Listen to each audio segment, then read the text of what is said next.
In a Massachusetts courtroom today, gruesome evidence about hacksaws, cutting up bodies, and cleaning up bloodstains took center stage in the murder trial of Brian Walshe. Walshe is the father of three who's accused of killing his wife, Anna, and then dismembering and disposing of her body. Anna was last seen on New Year's Day, 2023. Her body has never been found. Walshe denies that he killed his wife. His lawyers claim she died of a sudden and unexplained death while in bed next to Brian early that January 1st. Then they argue Brian panicked and began a string of incriminating online searches on how to dispose of her body. But in court today, an investigator testified about those searches, and it's hard to imagine how they can be any more incriminating. They include topics like how to saw a body. Is a hacksaw the best tool for dismembering a body? Can you be charged with murder without a body? And can you identify a body with broken teeth? And there's more.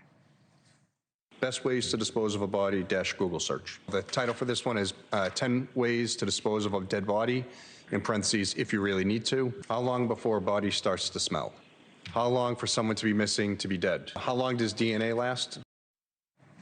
The defense asserts that while these searches sure don't look good, they don't prove Walshe killed his wife. In fact, Walshe has already admitted to dismembering Anna's body and misleading police.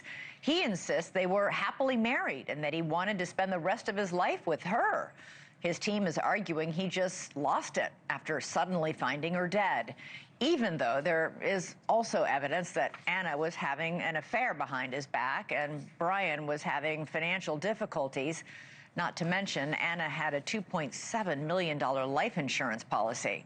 Let's go right now to NewsNation's Brian Entin, who's covering the trial in Dedham, Massachusetts. Brian, what more did you hear in court? The detective testifying about those online searches, it's rather boggling. It is boggling. It's disturbing, Elizabeth. We found out more about the searches. We found out about some really creepy pornography searches that he was doing.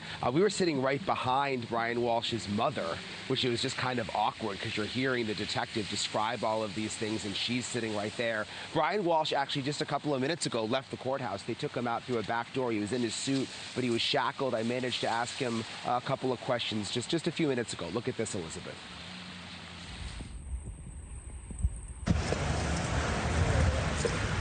Brian, is there anything you'd say to your kids? Anything you'd want to say to Anna's family?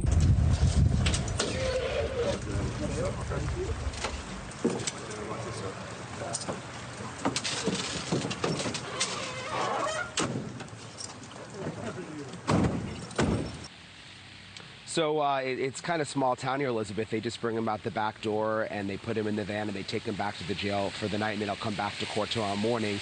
But you read a lot of those internet searches he was doing, some of the other new ones, how to clean a knife. He also looked up a man named Patrick Kearney, who is known as the trash bag killer, a notorious serial killer in this area. He was apparently researching, which we didn't know about that until today, which is interesting.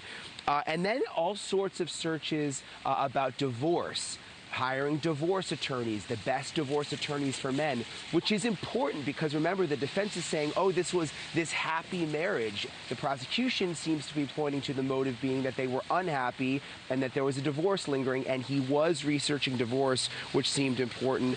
And then also the porn. And one really stood out, a video called "Cheating Wife Seduces Another Man to Impregnate Her," which again was kind of an awkward moment in court with the mom right there, and you could tell the jury was disturbed by the whole thing. So just another really eye-opening day in court, Elizabeth.